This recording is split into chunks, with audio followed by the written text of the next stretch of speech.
जय हिंद दोस्तों। Oxford career centre defence academy में आपका हार्दिक स्वागत व अभिनंदन है। दोस्तों मैं सुनील गुज्जर और अपन चर्चा करेंगे मैथमेटिक्स के अंदर पार्ट 2 की।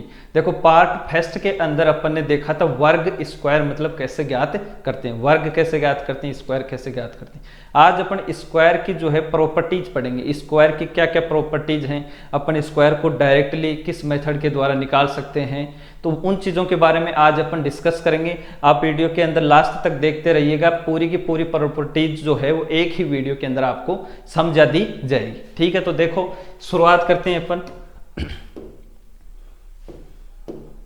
सर्वप्रथम देखो पूर्ण वर्ग संख्याओं के गुणधर्म पढ़ रहे हैं अपन, properties of perfect square number. पूर्ण वर्ग संख्याओं के गुणधर्म पढ़ रहे हैं। अब देखो यहाँ पे जो है 1 से लेके आपको 10 तक के स्क्वायर पता होने चाहिए। 10 तक के स्क्वायर तो आपको पता होनी चाहिए। अगर ज्यादा आपको याद है तो बहुत ही अच्छी बात है, नहीं याद है तो भी कोई दिक्कत है नहीं, क्योंकि अपन ने स्क्वायर कैसे निकालना है। कोई भी संख्या हो, 0 से लेके अनंत तक की कोई भी संख्या हो, उसका स्क्वायर अपन कैसे निकाल सकते हैं, वो चीज अपन ने पहले पार्ट फर्स्ट के अंदर डिस्कस कर लिए। तो आप जो है वीडियो को देख सकते हैं, ठीक है ना। तो पार्ट फर्स्ट वाला वीडियो आप देख सकते हैं, उसमें पूरी की पूरी आपको स्क्वायर निकालने की ट्रिक अच्छे से समझा रखी। आज अपन बात करेंगे पूर्ण वर्ग संख्याओं के गुणधर्म की, प्रॉपर्टी जो परफेक्ट स्क्वायर नंबर। अब इसके अंदर देखो 1 से लेके 10 तक के मैंने स्क्वायर लिखे हैं, और ये मैंने इसलिए लिखे हैं ताकि मैं समझा सकूं आपको कि कोई भी पूर्ण वर्ग संख्या है उसका अंतिम अंक तो क्या हो सकता है और अंतिम अंक कौन सा नहीं हो सकता। देखो इसके अंदर 1 के स्क्वायर के अंदर अंतिम अंक क्या है, 1, ठीक। उसके बाद में 2 के स्क्वायर में अंतिम अंक कितना है, 4। इसमें अंतिम अंक 9, इसमें अंतिम अंक 6, इसमें अंतिम अंक 5, इसमें अंतिम अंक 6, इसमें अंतिम अंक 9, इसमें 4, इसमें 1 और इसमें 0। अब देखो इसके अंदर क्या क्या, एक तो आ रहा है 0, एक क्या आ रहा है, 1 आ रहा है, ठीक है, 0 आ रहा है, 1 आ रहा है। इसके अलावा क्या आ रहा है, 4 आ रहा है, ठीक है। इसके अलावा देखो क्या आ रहा है, 5 आ रहा है। इसके अलावा क्या आ रहा है, 6 आ रहा है। इसके अलावा और क्या आ रहा है, इसके अलावा 1 आ रहा है, 9, ठीक है। 0 1 4 5 6 और 9, क्या कह रहे हैं, देखो 0 1 4 5 6 और 9, ठीक। इसके अलावा ऐसी कोई भी संख्या नहीं है। पूर्ण वर्ग अगर कोई संख्या है तो उसका अंतिम अंक जो है वो हमेशा और हमेशा क्या होगा, या तो 0 होगा, या 1 होगा, या 4 होगा, या 5 होगा, या 6 होगा, या 9 होगा।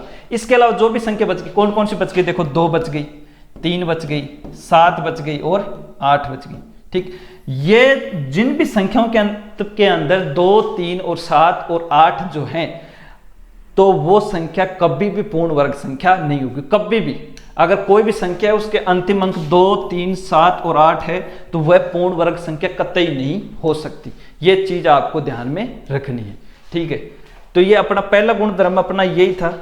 अब देखो आपको एक क्वेश्चन के माध्यम से समझाने की कोशिश करते हैं। देखो गुणधर्म पहला जो है प्रॉपर्टीज फर्स्ट, वो क्या है कि यदि कोई पूर्ण वर्ग संख्या है तो उसका इकाई अंक क्या क्या होगा, 0 1 4 5, 0 1 4 5 6 और 9। वो अभी अपन ने देखा है कि ये अंक अंतिम अंक कैसे आए, ठीक है ना। इनके अलावा जो भी अंक है, जैसे 2 है, 4 नहीं है, जो के अलावा 7 है, 1, इसके अलावा 3 है और 1 8 है, ये जिनके अंत में वो पूर्ण वर्ग संख्या कभी भी नहीं हो सकती, ठीक। देखो पहला एग्जांपल, निम्न में से एक पूर्ण वर्ग संख्या है, तो आपको स्क्वायर रूट निकालने की जरूरत ही नहीं है। स्क्वायर रूट तो आपको तब निकालना जब आपको प्रॉपर्टीज आती ही नहीं है। अपन सिखा रहे हैं आपको प्रॉपर्टीज, और प्रॉपर्टीज के माध्यम से आपको स्क्वायर रूट जो है वर्गमूल निकालने की भी जरूरत नहीं पड़ेगी।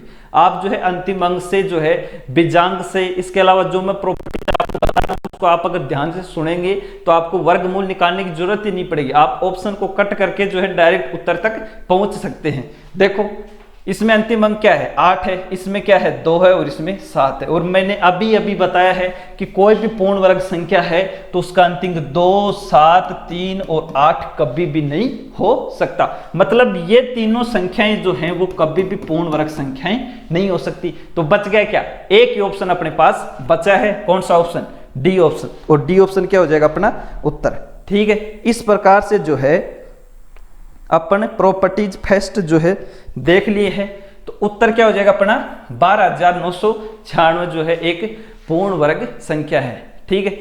बिना निकाले ऐसे अपना उत्तर आ जाएगा, ठीक है। आगे बढ़ो। अगला जो गुणधर्म है प्रॉपर्टीज 2 जो है वो क्या है कि यदि कोई पूर्ण वर्ग संख्या है तो उसका इकाई अंक 2, 3, 7, 8 कभी भी नहीं हो सकता। अभी बताया कि कोई भी पूर्ण वर्ग संख्या है तो उसका अंतिम अंक 2, 3, 7 और 8 कभी भी नहीं हो सकता है। ठीक है, देखो एक और एग्जांपल है, निम्न में से पूर्ण वर्ग संख्या, इसका अंतिम अंक क्या है 2, इसका क्या है 3 और इसका क्या है 8। मतलब 2 कभी भी नहीं हो सकता, 3 कभी नहीं आएगा, 8 कभी नहीं आएगा, बच गया क्या डी ऑप्शन। क्या बच गया डी ऑप्शन। तो डी ऑप्शन क्या हो जाएगा अपना उत्तर हो जाएगा। ठीक है, सीधा सा, अपने को वर्गमूल निकालने की जरूरत ही नहीं अगर आपको प्रॉपर्टीज का पता है तो। ठीक है, आगे बढ़ो। तीसरी जो प्रॉपर्टीज है अपनी वर्ग की स्क्वायर की वो ये है कि सम संख्या का वर्ग सदैव सम संख्या होता है। कोई भी सम संख्या है अगर उसका आप स्क्वायर निकालोगे तो हमेशा और हमेशा क्या आएगा, सम संख्या ही उसका स्क्वायर आएगा। और अगर कोई भी विषम संख्या उसका अगर स्क्वायर करोगे तो उसका स्क्वायर क्या आएगा, हमेशा विषम संख्या आएगा। तो देखो सम संख्या का वर्ग सदैव क्या होगा, सम संख्या। देखो जैसे 2 का स्क्वायर 4, 4 क्या है एक विषम संख्या है, 4 का स्क्वायर 16, 16 क्या है एक विषम सम संख्या है, 4 भी एक सम संख्या है। ठीक, 6 का स्क्वायर कितना होता है 36, 36 भी क्या एक सम संख्या है, और 8 का स्क्वायर 64, ये भी क्या है एक सम संख्या।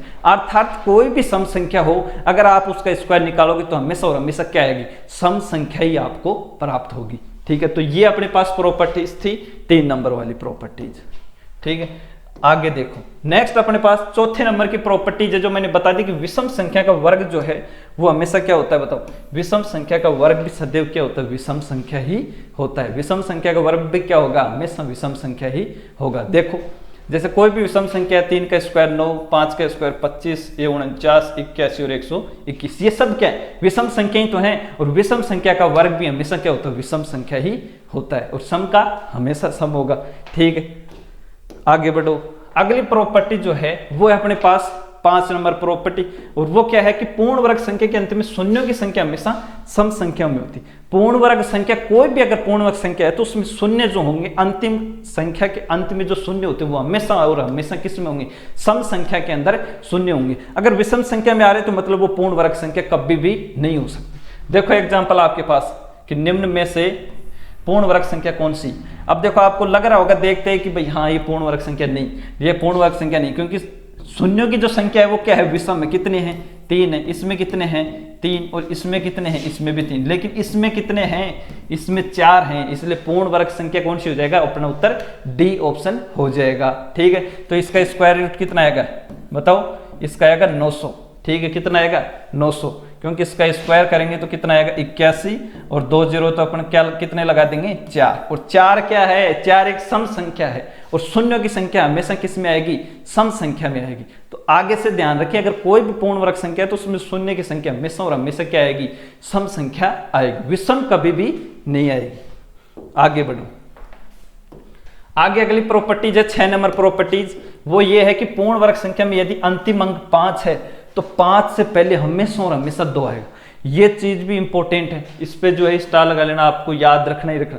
अगर कोई भी पूर्ण वर्ग संख्या है जिसका अंतिम अंक अगर 5 है तो उससे पहले 2 जरूर आएगा, अगर वो पूर्ण वर्ग संख्या है तो। अगर 2 नहीं है तो वो कतई पूर्ण वर्ग संख्या कभी भी नहीं होगी। अगर पूर्ण वर्ग संख्या है तो 5 से पहले हमेशा और हमेशा 2 आएगा, अदरवाइज अगर 2 नहीं है तो वो पूर्ण वर्ग संख्या कभी भी नहीं होगी। तो ये फैक्ट भी आपको ध्यान में रखना, कोई भी पूर्ण वर्ग संख्या हो तो उससे पहले अंक जो है वो कितना आएगा, 2 आएगा।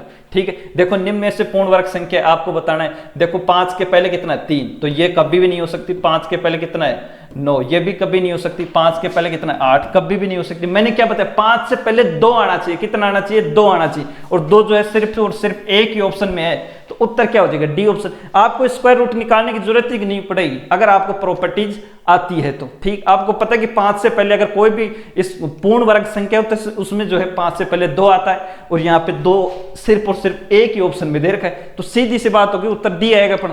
अपने को स्क्वायर रूट निकालने की जरूरत पड़ रही है।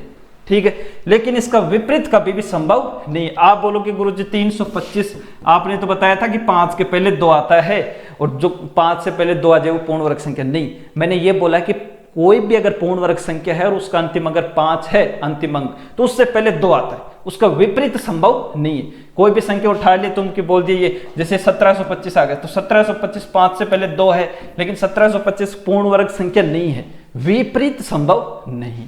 इस चीज को आपको ध्यान में रखना है। आगे बढ़ो। आगे क्या है देखो, सातवां गुणधर्म क्या है, दो क्रमागत पूर्ण वर्ग संख्याओं के मध्य जो है वो प्राकृत संख्याएं कैसे निकालेंगे। क्या है, दो क्रमागत पूर्ण वर्ग संख्याओं के मध्य प्राकृत संख्या अगर आपसे पूछ ले, ठीक, तो वो कैसे निकालेंगे। देखो जैसे 2 का स्क्वायर और 3 के स्क्वायर के मध्य पूर्ण वर्ग संख्या, आपको 2 से गुणा कर देना। देखो दो चीजें होती है, एक तो मध्य और एक होता है तक, ठीक। अगर आगे इसके अंदर देखो जैसे मध्य तक पूछा है तो आपको क्या गुणा कर देना है 2 से, जैसे 2 दूनी 4। इसमें जैसे 5 का स्क्वायर तो पहली संख्या को 2 से गुणा कर देंगे, 2 × 5 कितने आ जाएंगे 10, ठीक। इसमें पहली संख्या को 2 से गुणा कर देंगे, 2 × 10 कितने आ जाएंगे 20। लेकिन अगर इसी में तक पूछ लेना कि 5 के स्क्वायर से 5 के स्क्वायर तथा 6 के स्क्वायर के मध्य की जगह क्या आ जाए, 5 के स्क्वायर से 6 के स्क्वायर तक प्राकृत संख्या कितनी हो जाए, तक नाम आ जाए, मतलब इनको भी इंक्लूड करना है। तो फिर ये देखो 10 तो है ही, इसमें 2 और जोड़ देंगे कितने आ जाएंगी 12। ये 20 तो है ही, इसमें अगर 2 जोड़ देंगे तो ये कितने आ जाएंगी 22। मतलब अगर तक नाम आ जाए, ठीक है ना, इसमें जो है 4 तो है ही, 2 और जोड़ देंगे तो क्या आ जाएंगे 6 आ जाएंगे। समझ में आ रही है बात। तो वर्ड का जो है बहुत डिफरेंट पड़ता है, ठीक। अगर बोल दे कि एक तो मध्य नाम आ जाए, मध्य का मतलब होता है उन दोनों के बीच में, मतलब उन दोनों को इंक्लूड नहीं करना है। लेकिन अगर आ जाए कि तक जो है कितनी संख्या है, तो तक के अंदर उन दोनों को भी इंक्लूड करना होता है, इसलिए अपन +2 करें। समझ में आ रही बात, ठीक है। आगे बढ़ो,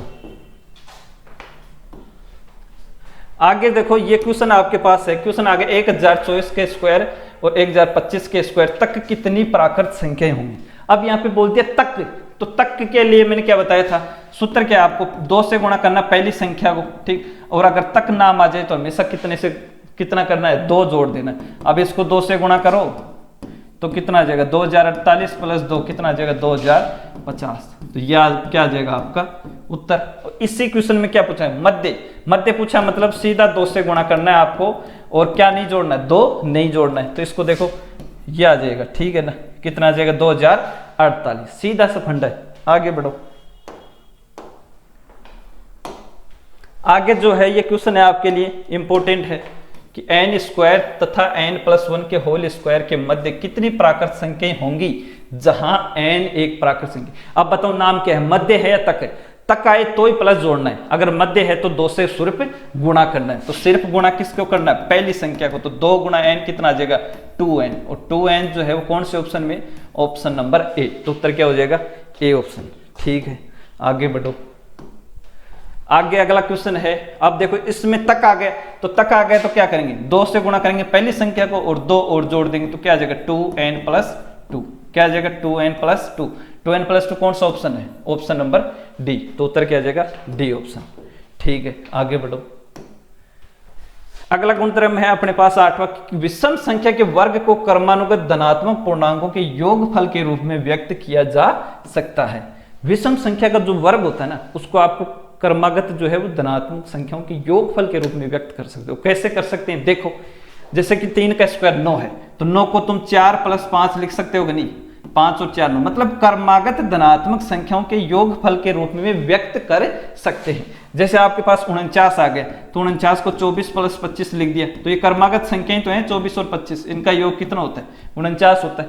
जैसे आपके पास 169 आ गया, इसको तुमने लिख दिया 74 + 75, तो 5 और 4 9 और 7 और 7 14, तो ये तो नहीं होगा। इसको अपन क्या करेंगे 84 + 85, क्या करेंगे 84 + 85, इसको जोड़ो, देखो 5 और 4 9 8 और 8 16, तो क्रमागत संख्याओं के रूप में जुड़ रहा है कि नहीं जुड़ रहा है, समझ में आ रही है। तो मतलब विषम संख्या के वर्ग को अपन 2 क्रमागत संख्याओं के योगफल के रूप में व्यक्त कर सकते हैं। समझ में आ रही है। एक और देखो 5 का स्क्वायर जैसे 25, इसको क्या लिख सकते हो 12 + 13, जोड़ो कितना आएगा 25 आएगा। समझ में आ रही है ना। तो विषम संख्या के वर्ग को हमेशा और हमेशा क्या कर सकते हैं, 2 धनात्मक पूर्णांक के रूप में जोड़ के निकाल सकते हैं, ठीक है। आगे बढ़ो, अगली जो 9वीं प्रॉपर्टी है अपने पास वो क्या है कि 2 क्रमागत सम संख्या या 2 क्रमागत विषम संख्या के गुणनफल में अगर 1 जोड़ेंगे तो यह गुणनफल एक पूर्ण वर्ग संख्या बन जाता है। चाहे 2 क्रमागत सम संख्या हो, चाहे 2 क्रमागत विषम संख्या हो, कोई भी, ठीक है ना। 2 क्रमागत सम संख्या हो, चाहे कोई भी 2 क्रमागत विषम संख्या हो, अगर उसमें अगर आप 1 जोड़ देते हो तो वो क्या हो जाता है, एक पूर्ण वर्ग संख्या बन जाता है, ठीक। जैसे 2 गुणा 4, तो 4 दूनी 8, उसमें 1 जोड़ोगे 9, 9 बताओ पूर्ण वर्ग बना कि नहीं बना, कितने का 3 का स्क्वायर। कोई भी दो क्रमागत सम संख्या, अब जैसे विषम संख्या ले लिया 1 गुणा 3 कितना हुआ 3, 3 एकम 3, उसमें 1 जोड़ा, 1 जोड़ते क्या गया 4, और 4 कितने का स्क्वायर है 2 का स्क्वायर। समझ में आ रही। लेकिन दो क्रमागत सम संख्या होनी चाहिए और दो क्रमागत विषम संख्या होनी चाहिए।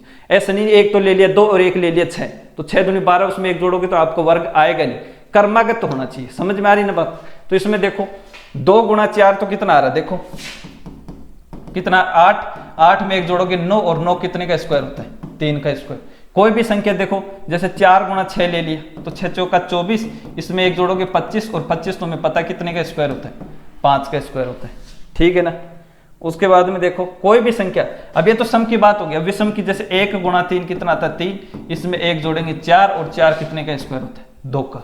ठीक, जैसे 3 गुणा 5 कर्मागत विषम संख्या है, तो 5 से कितना होता है 15, 1 जोड़ेंगे कितना आएगा 16, और 16 कितने का स्क्वायर होता है 4 का। मतलब समझ में आ गई, दो कर्मागत सम संख्या और दो कर्मागत विषम संख्या, उनके अंदर अगर एक जोड़ देंगे तो वो क्या हो जाएगा पूर्ण वर्ग संख्या बन जाएगा। ठीक है, देखिए अगली प्रॉपर्टी है अपने पास जो है वो है 10वीं। 9 प्रॉपर्टी अपन ने पढ़ ली, 10वीं प्रॉपर्टी क्या है, देखो इन दोनों का क्या करना है गुणनफल, तो 2 एकम 2, और फिर जस्ट अगली संख्या अपने को प्राप्त होगी। ऐसे इन दोनों का गुणनफल 3 दूनी 6, और जस्ट अगली संख्या का स्क्वायर अपने को प्राप्त होगा।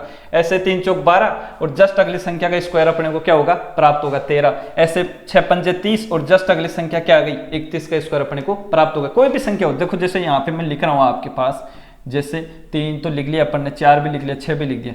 अब मैं यहाँ पे लिखता हूँ 6 का स्क्वायर प्लस में 7 का स्क्वायर, प्लस इन दोनों का गुणनफल 6 7 क्या होता है 42 का स्क्वायर, बराबर में यहाँ पे जैसे x स्क्वायर लिख दिया। अब तुम बताओ क्या आएगा x का मान।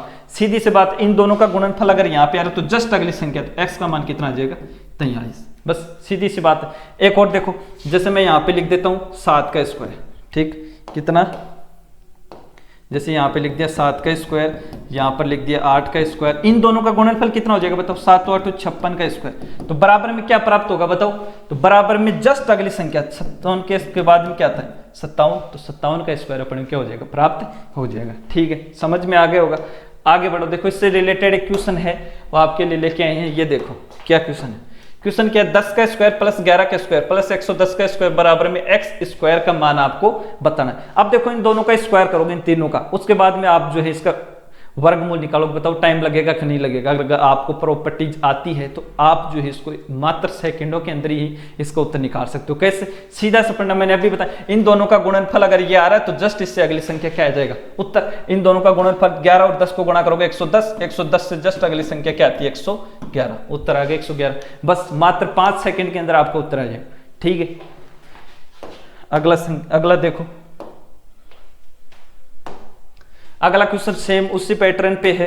अगला क्वेश्चन देखो, 7 का स्क्वायर और x का स्क्वायर बराबर में आपके पास यहाँ पे आ रहा है 56 का स्क्वायर। ठीक, अब आपको पता है भाई अगली संख्या को गुणा करने पर जो आ रहा है आपको खुद को पता है भाई 7 है, और यहाँ पे x की जगह ऐसी कौन सी वैल्यू रखेंगे इन दोनों को गुणा करने पर आपके पास कितना प्राप्त हो 56, तो यहाँ पे x की जगह क्या आएगा 8, तो 7 8 56। ठीक, तो x का वाला ही तो बताना है, तो x क्या हो जाएगा 8 अपना क्या हो जाएगा उत्तर। और 56 के जस्ट अगली वाली संख्या आती है, देखो 57 आपके पास दे भी रखा है। समझ में आ रही है, ये 10 नंबर की प्रॉपर्टीज अपने पास। आगे बढ़ो, आगे जो है वो ये एक क्वेश्चन और है आपके लिए उसी पैटर्न पे। देखो 8 का स्क्वायर 9 का स्क्वायर, इन दोनों को गुणा करेंगे तो 8 नीम कितना आना चाहिए 72 आना चाहिए, एक नहीं आना चाहिए। सीधी सी बात है, तो ऑप्शन क्या हो जाएगा डी ऑप्शन जो है वो अपना उत्तर हो जाएगा। आगे बढ़ो,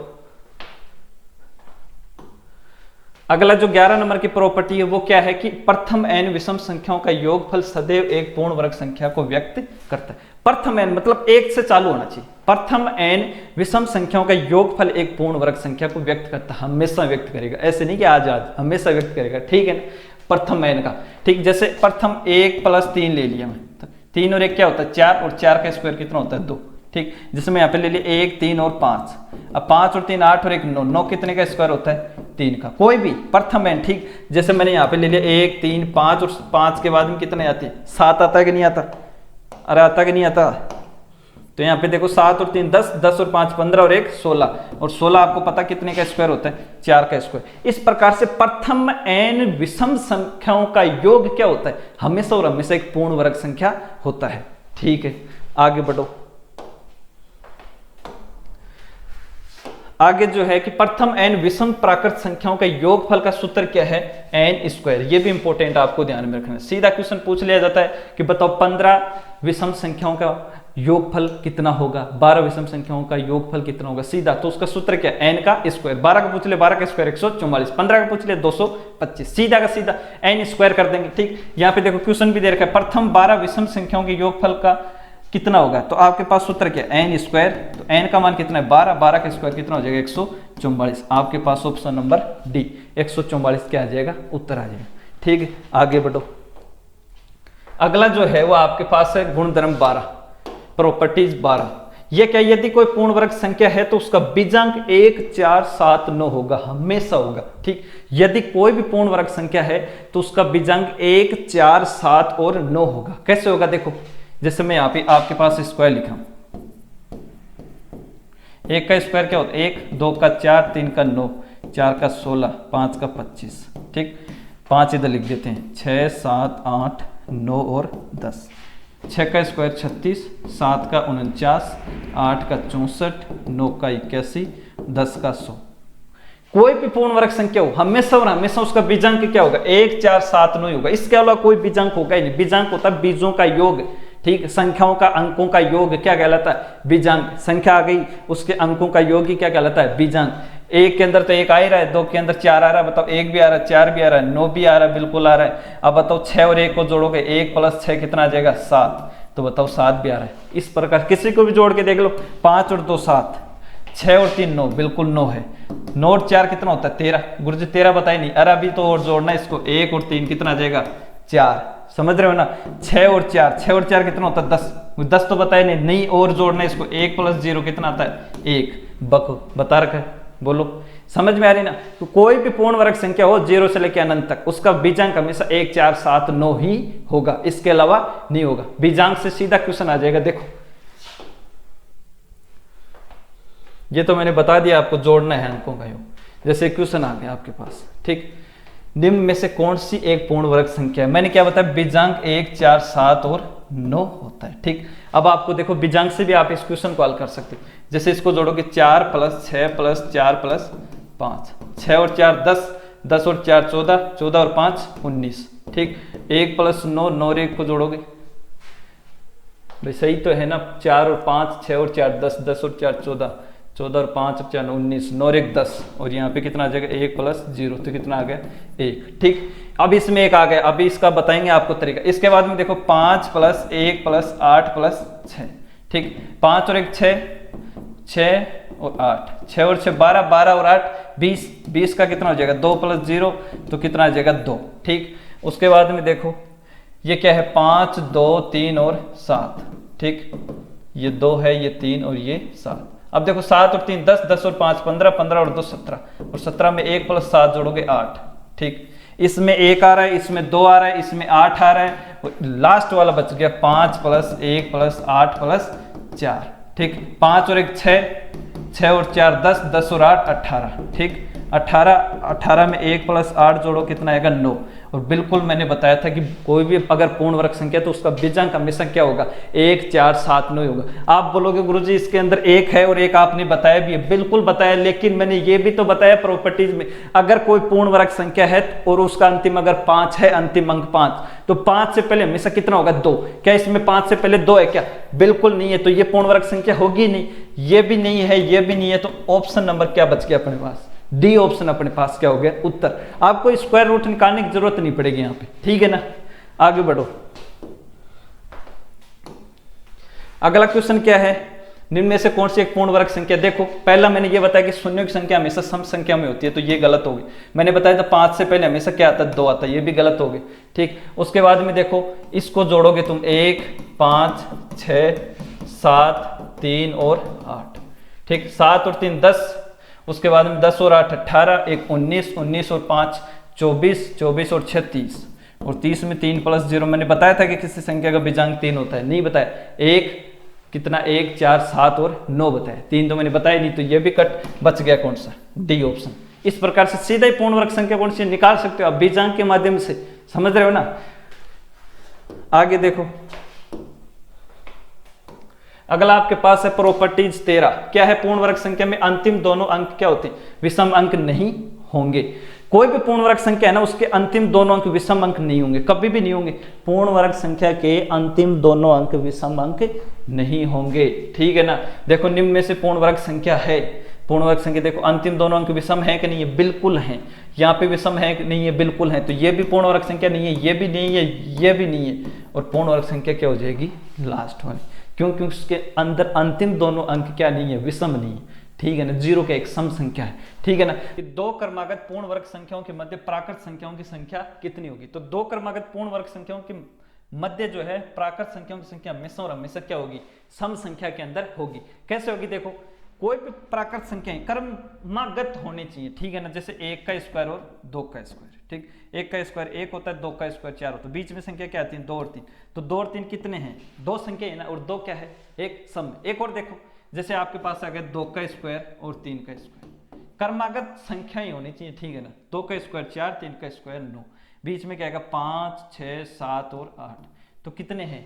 4 संख्याएं हैं कि नहीं? 4 संख्याएं हैं। और 4 क्या है बताओ?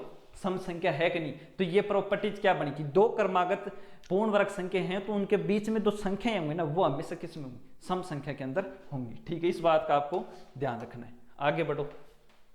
आगे जो है गुणधर्म 14 है, प्रॉपर्टीज 14। इसमें देखो कुछ संख्याएं जो है एक एक एक ऐसे आ जाएंगे, तो इनको स्क्वायर कैसे निकालेंगे? 1 आ गया, 11 आ गया, 121 आ गया, सॉरी 111 आ गया, 1111 आ गया, ठीक है ना। समझ में आ रही है? तो इस प्रकार की संख्याओं का देखो, जैसे आपको बता दूं, जैसे 11 आ गया, 1 का स्क्वायर तो सबको पता है, 11 आ गया, तो संख्याएं कितनी? 1 और 1 2, 2 संख्याएं। उसके बाद में इसको छोड़ दो और इसको लिख दो, तो कितना आ गया? 121। समझ रहे हो ना? जैसे आपके पास आ गया 111, ठीक। कितनी संख्याएं हैं? 3, 1 2 और 3। लास्ट वाले को छोड़ दो, ठीक। लास्ट वाले को छोड़ोगे तो क्या बचेगा? 2 और 1 बचेगा, ठीक। उसके बाद में देखो 1 2 3 4, 4 हैं, ठीक। इसका आपको स्क्वायर निकालना, कितनी संख्याएं हैं बताओ? 4, 1 2 3 और 4। लास्ट वाले को छोड़ दो, बाकी को ऐसे कैसे लिख दो? 3 2 1, ठीक है। उसके बाद में देखो जैसे 5 आ गई, ठीक है ना। 2 2 4 5, तो 5 आ गई तो 5 बार लिख दो, लास्ट वाले को छोड़ के बाकी को ऐसे कैसे लिख दो। समझ में आ गई? तो इस प्रकार से आप स्क्वायर निकाल सकते हैं। और लास्ट जो है अपने पास, लास्ट एंड फाइनल इस चैप्टर का लास्ट गुणधर्म 15वां गुणधर्म, और वो क्या है? ये भी एक स्क्वायर निकालने से रिलेटेड है। देखो 7 का स्क्वायर क्या होता है? 49। अब अगर आपसे 67 का स्क्वायर पूछ ले तो जो है 4 को कितनी बार लिखना है? 2 बार, बीच में लगाना है 8 और 1 लिखना है 9। ऐसे ही देखो 6667 का निकालना है आपको, तो 3 संख्या है तो 4 कितनी बार आएगा? 3 बार। उसके बाद में 8 कितनी बार आएगा? 2 बार। और लास्ट में सबके क्या आएगा? 9 आएगा। देखो 4 संख्या है तो 4 आएगा 4 बार, ठीक। उसके बाद में 4 बार 4 से कम करो तो 3 बार कितने आएंगे? 8, और लास्ट के अंदर 9 आएगा। ऐसे देखो कितनी संख्या है? 2 2 4 और 5, तो 4 कितनी बार आएंगे? 5 बार। 2 2 4 और 5, और 5 से 1 कम 4, 8 कितनी बार आएंगे? 4 बार, और लास्ट में क्या आएगा? 9, ठीक। तो ये आ गए, ठीक। अब जैसे इससे बड़ी संख्या अपन 1 2 3 4 5 और 6, ठीक, ये ले लिया। 2 2 4 5 और इसका स्क्वायर अपन ने इससे निकाल ली। तो देखो 2 2 4 5 और 6, कितनी संख्या? 6, तो 4 कितनी बार आएंगे? 6 बार। 2 2 4 5 और 6। उसके बाद में इससे 1 कम कितनी बार आएंगे? 8 आएंगे। कितनी बार 8 आएंगे? 5 बार। 1 2 3 4 और 5, 5 बार क्या आ गए? 8 आ गए, और लास्ट में क्या आ जाएगा? 9। इस प्रकार से आप जो है इस प्रकार की संख्याओं का वर्ग निकाल सकते हैं। तो आशा करता हूं मैं आज जो है पूर्ण वर्ग संख्याओं की अपन ने प्रॉपर्टीज पढ़ी थी, ये आपको बहुत ही अच्छे से समझ में आई होगी। नेक्स्ट अपन ये चैप्टर अपना कंप्लीट हो चुका है पूर्ण वर्ग संख्याओं वाला, ठीक है। अब इसमें नेक्स्ट अपन क्वेश्चन लेके आएंगे, एक से बढ़कर एक क्वेश्चन, अच्छे से अच्छे क्वेश्चन, और उनके अपन करेंगे प्रैक्टिस। इस प्रकार से अपन इस चैप्टर को कंप्लीट करेंगे। उसके बाद में अपन अगला चैप्टर पढ़ेंगे क्यूब वाला, और उसके बाद में क्यूब रूट वाला, फिर उससे रिलेटेड क्वेश्चन लेके आएंगे, फिर अपन शुरुआत करेंगे प्रतिशत से। तो आज के लिए इतना ही। Thank you very much.